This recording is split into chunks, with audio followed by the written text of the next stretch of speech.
Hey guys, Dave from Nerdarchy, for nerds by nerds. Hang out with this nerd. Nerdarchy is Ted. And today we delve back into the campaign setting Tal'Dorei from Matt Mercer and Critical Role, and we're going to look at backgrounds.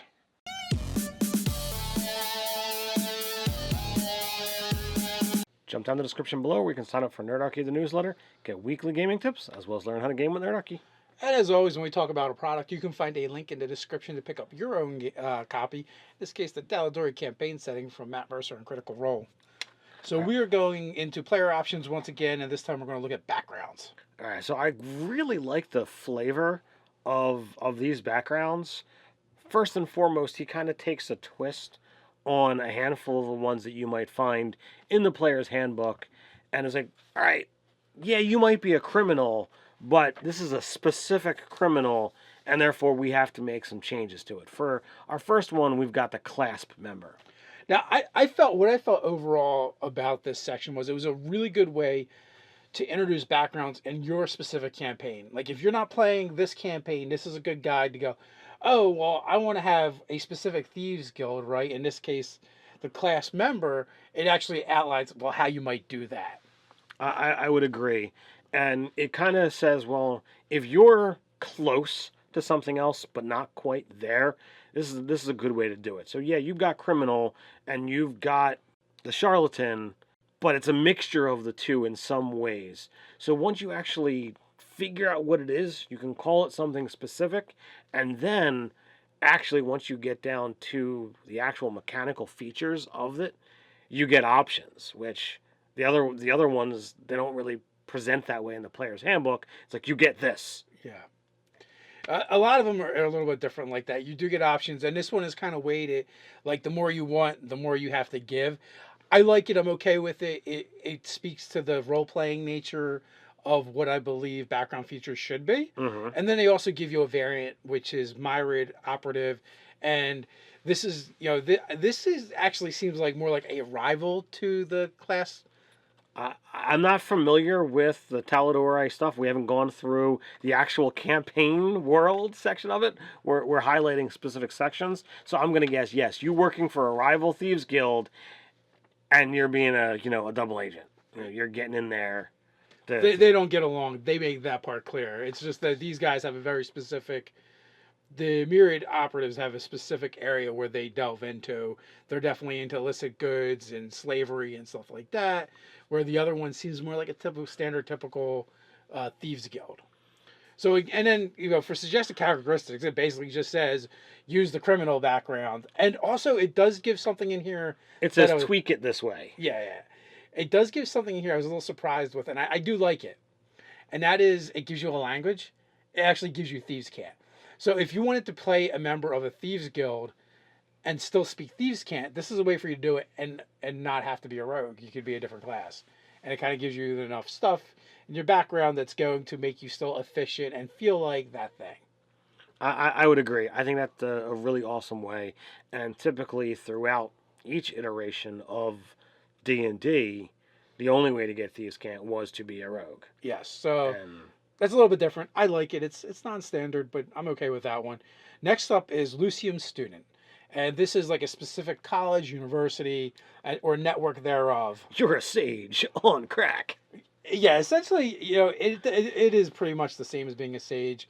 The feature is kind of interesting in the sense like it does something different where as long as you're on one of their facilities or an allied university's facilities, you have access to all the toolkits.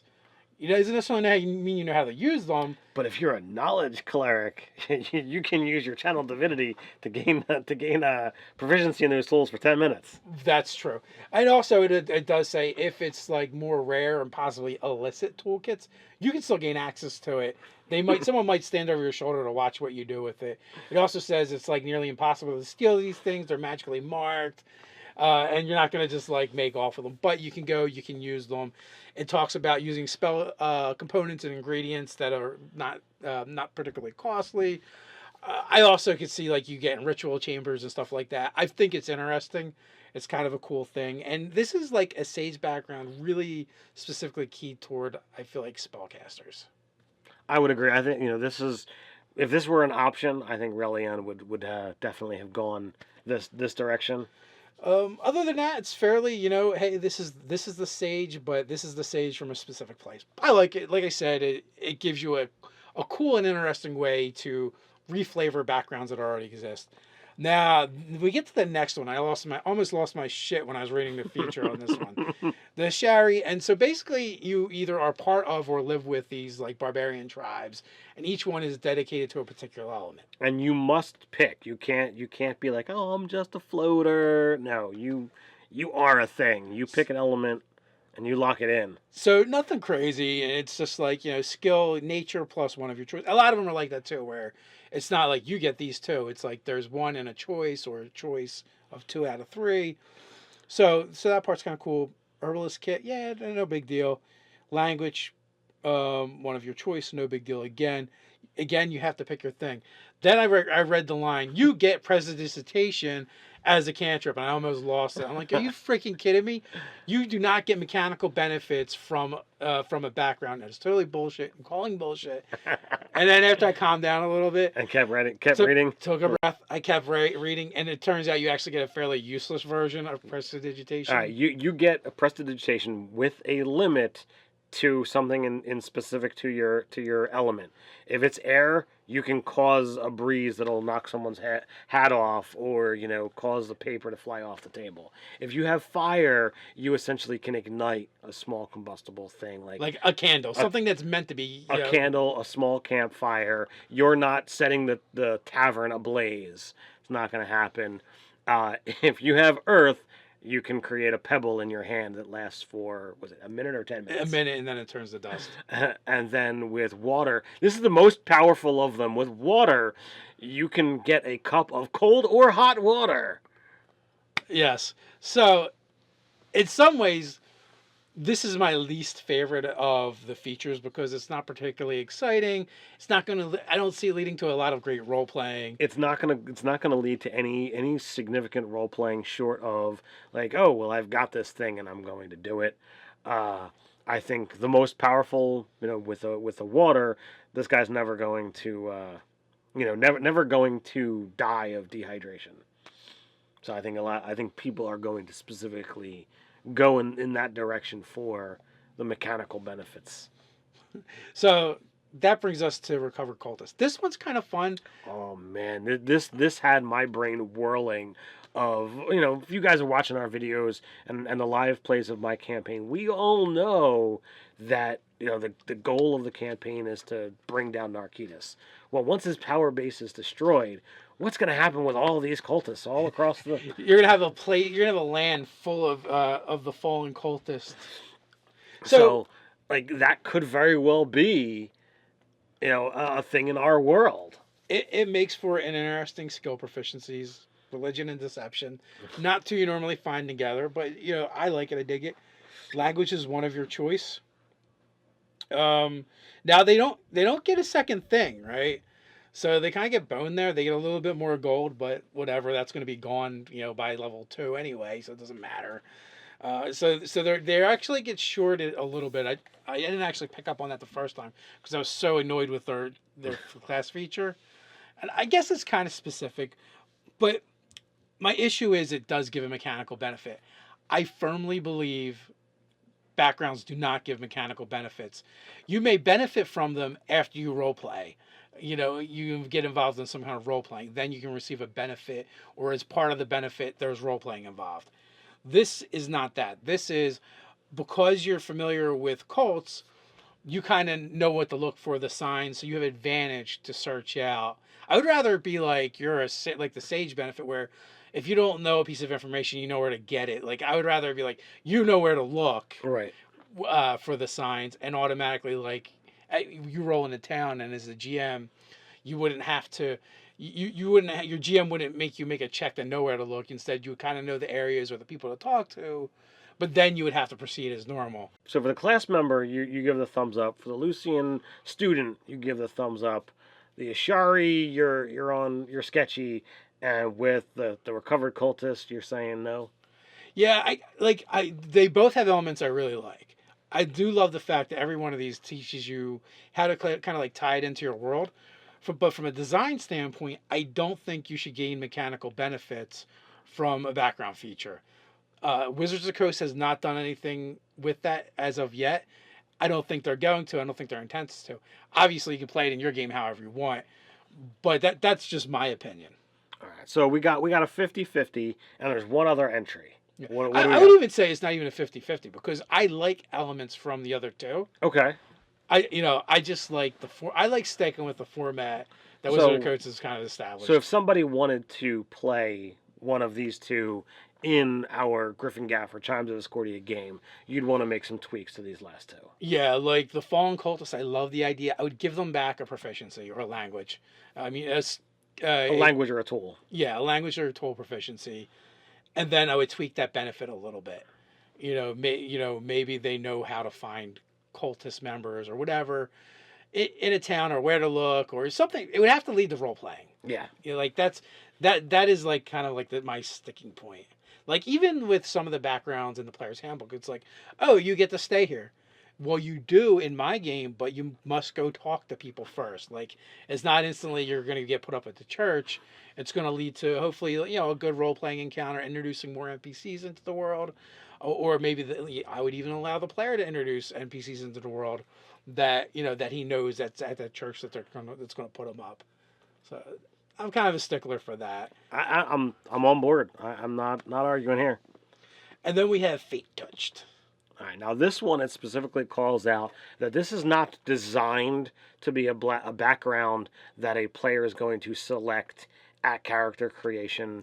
It's presented more as a boon that someone could either earn or something you want to just toss on a player that is going to be at the crux of your game. It's going to be there every session, and it's a small minor thing that is out there.